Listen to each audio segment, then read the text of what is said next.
Guys Parvati দেৱীৰ থানলৈ আপোনালোকক সকলোকে সুস্বাগতম।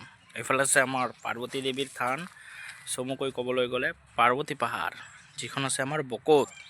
তো বেছি উল্টা পাল্টা নবকি বলক আজিৰ ভিডিঅ'টো আমি আৰম্ভ কৰোঁ। নমস্কাৰ অসমবাসী ৰাইজ, মই তাপস আপোনালোকৰ ওচৰলৈ লৈ আহিছোঁ মোৰ অন্য এটি ভিডিঅ'। তো মোৰ ভিডিঅ'ত আপোনালোকক সকলোকে সুস্বাগতম।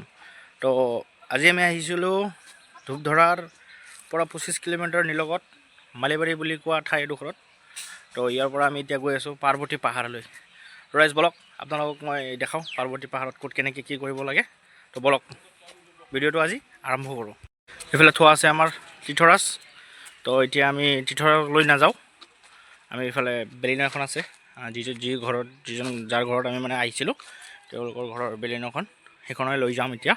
তো বলক গৈ আহোঁ। ৰাইজ বলক পাৰ্বতী পাহাৰ।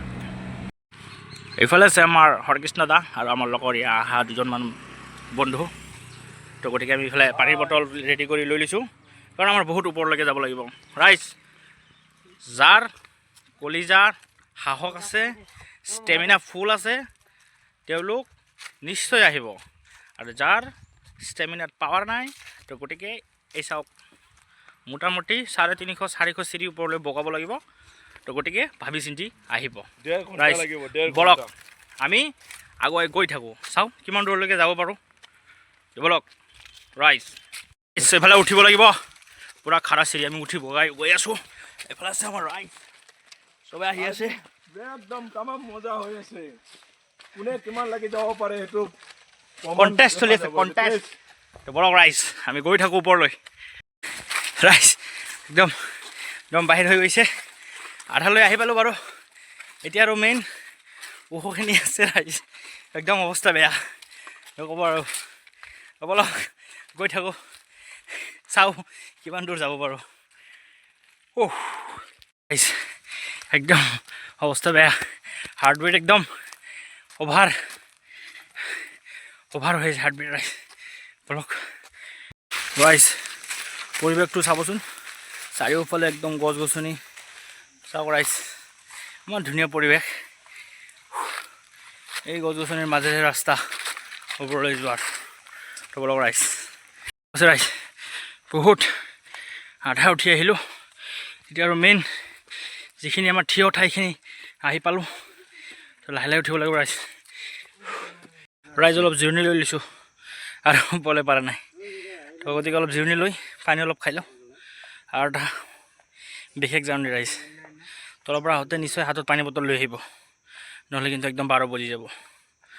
তো ৰাইজ বলক পানীটো খাই আগন্তুক যাত্ৰা আৰম্ভ কৰোঁ।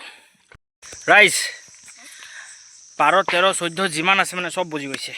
পিছফালে আছে আমাৰ মন্দিৰ, বেছি দূৰ নাই আৰু এইখিনিতে মন্দিৰটো। তো ইয়াতে অলপ জিৰণি লওঁ বুলি অলপ বহি দিলোঁ ৰাইজ, মানে আৰু বলে নোৱাৰোঁ, মানে এনেকুৱা ধৰণৰ পৰিস্থিতি।